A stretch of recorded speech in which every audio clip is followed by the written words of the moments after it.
जो कोई मेरे अभिषिक्त के विरुद्ध में बोलेगा वो मेरी आंख की पुतली को छेड़ता है। यहोवा की आंखें सदा उस पर लगी रहती है जो यहोवा से प्रीत रखते हैं। हमेशा यहोवा की आंखें आपके ऊपर, मेरे ऊपर लगी हुई है।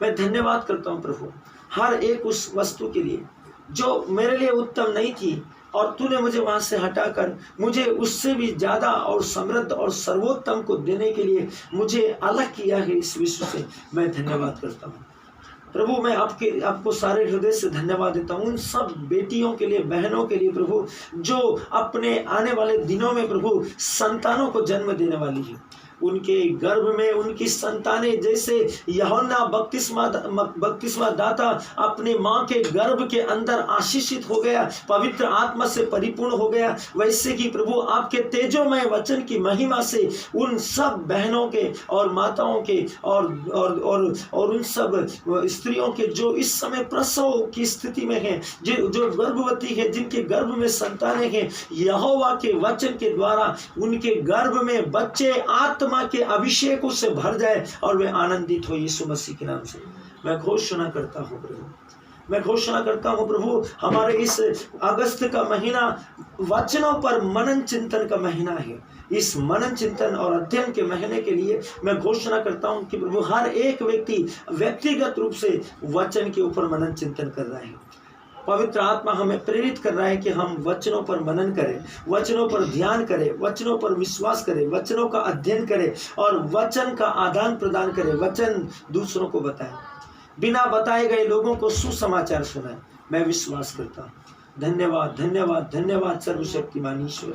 हर एक भाई, हर एक बहन जो प्रभु आज इस सेल में है, मैं उनके जीवन के लिए, आपके महिमा और प्रभावी कार्यों के लिए, परिणामों के लिए धन्यवाद देता हूँ प्रभु। आज व्यक्तिगत रूप से प्रभु इन सब भाइयों को, बहनों को आप छू लीजिए प्रभु, उन्हें अपने उपस्थिति, अपने प्रमाण दीजिए प्रभु।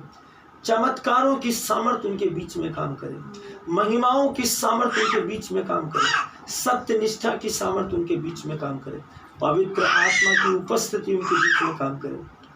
यीशु का पवित्र, धर्मी और शाश्वत वचन उनको जीवन और मार्ग प्रदान करे।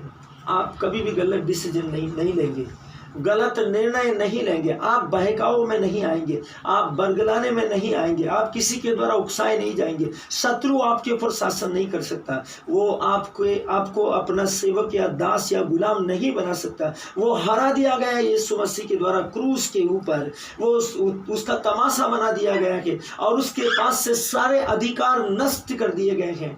यीशु ने कहा स्वर्ग और पृथ्वी का पूरा अधिकार मेरे पास है। इसका मतलब है कि सारे अधिकार उससे ले लिए गए हैं। आप सब आशीषित हैं, आपके घराने आशीषित है, आपके जीवन आशीषित है, आपके शरीर आशीषित है, आपकी आत्मा आशीषित है, आपके परिवार आशीषित है, आपकी जॉब, आपका सब कुछ आशीषित है। यीशु मसीह नाज़री के नाम में हम धन्यवाद करते हैं प्रभु आपको। धन्यवाद प्रभु, धन्यवाद स्वामी, धन्यवाद राजाओं के राजा, प्रभुओं के प्रभु।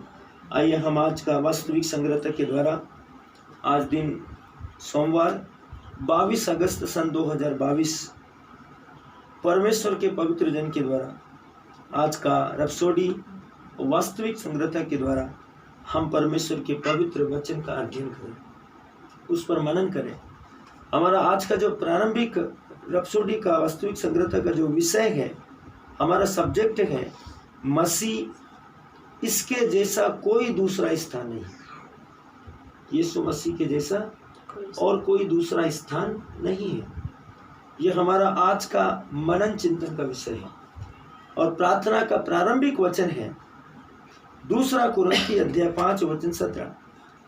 वचन कहता है, इसलिए याद रखो, इसलिए यदि कोई मसीह में है तो वह नई सृष्टि है, पुरानी बातें बीत चुकी है, देखो सब बातें नई हो गई। यदि आपने यीशु मसीह को अपना जीवन दे दिया है, यदि आपने यीशु मसीह को पूरे तन मन से अपना लिया है, यदि आप यीशु मसीह की संतान हैं, तो इस वचन को अच्छे से समझ लीजिए। 2 कुरिन्थी अध्याय 5 वचन 17 वचन कहता है, इसलिए यदि कोई मसीह में है, यीशु मसीह में है, विश्वास में है, तो वो नई सृष्टि है। आज से पहले आप जो थे आप वो नहीं है। 10 साल पहले, 2 दिन पहले, 1 घंटा पहले, आधा घंटा पहले, 5 महीने पहले, 1 महीने पहले, 6 महीने पहले आप जो थे अब आप वो नहीं हैं। विश्व आपको जो देखता था अब आप वो नहीं है।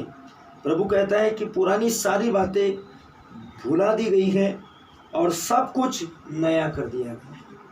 अब आप सांसारिक नहीं हैं, आप एक आत्मिक जन हैं, ठीक यीशु मसीह के समान। जैसे मृत्यु के बाद पुनरुत्थान की महिमा में वो एक आत्मिक जन था, वैसे ही आप इस विश्व में आत्मिक जन हैं।